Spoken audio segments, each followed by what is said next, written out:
প্রতি বছর ভাদ্রপদ মাসের কৃষ্ণপক্ষের জন্মাষ্টমী তিথিতে শ্রীকৃষ্ণের জন্মাষ্টমী পবিত্র উৎসব পালিত হয়। বাসুদেব আর মাতা দেবকীর অষ্টম সন্তান ভগবান শ্রীকৃষ্ণ। আর ভগবান শ্রীকৃষ্ণকে আমরা বিষ্ণুর অবতারও বলে থাকি। এই জন্মাষ্টমী উৎসবকে শ্রীকৃষ্ণের জন্ম উৎসব নামে উদযাপন করা হয়। জন্মাষ্টমী উৎসবটি গোকুলাষ্টমী নামেও পরিচিত। বন্ধুরা, তার আগে পরবর্তী ভিডিও পেতে চ্যানেলটাকে সাবস্ক্রাইব করে নেবেন আর ভিডিওটা লাইক শেয়ার করতে ভুলবেন না। আর কোনো কিছু তথ্য জানতে হলে কমেন্ট বক্স তো রইলই। 2025 সালে জন্মাষ্টমী পড়েছে 16ই আগস্ট 2025 সাল। বাংলার 30শে শ্রাবণ 1432 সাল শনিবার। বন্ধুরা, রাত্রিবেলা যেহেতু শ্রীকৃষ্ণের পুজো হয়ে থাকে, উদয় তিথি অনুযায়ী শনিবার পালিত হবে জন্মাষ্টমী। জন্মাষ্টমীর অষ্টমী তিথি থাকছে 15ই আগস্ট রাত 11:49 থেকে 16ই আগস্ট রাত 9:34 পর্যন্ত।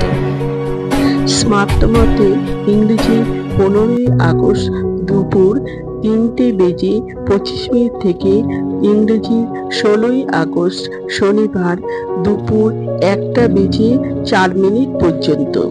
গোস্বামী মতে ইংরেজি 16ই আগস্ট দুপুর 12:43 থেকে 17ই আগস্ট সকাল 10:45 মধ্যে।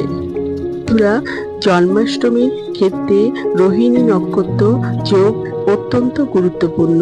তাই রোহিণী নক্ষত্রের যোগ হয়েছে ইংরেজি 15ই আগস্ট 2025 সাল বিকেল 4:30 থেকে রোহিণী নক্ষত্র সমাপ্ত হচ্ছে 16ই আগস্ট সন্ধে 6:30 পর্যন্ত। স্মার্ত ও গোস্বামী মতে পারণের সময় হলো ইংরেজি 17ই আগস্ট 2025 সাল বাংলার 31শে শ্রাবণ 1432 সাল রবিবার সকাল 6:47 মধ্যে আপনারা পারণ করতে পারেন। নন্দোৎসব পালিত হবে ইংরেজি 17ই আগস্ট 2025 সাল বাংলার 31শে শ্রাবণ 1432 সাল রবিবার পারণ চলার পর। শ্রীকৃষ্ণের জন্মাষ্টমী পুজোতে লাগবে দুধ, দই, মধু, ঘি, গঙ্গা জল, তুলসী পাতা, তুলসী মঞ্জরি, গোপালের নতুন বস্ত্র, চন্দন, অঙ্গুর। আমার আজকের ভিডিওটা এই পর্যন্ত শেষ করলাম।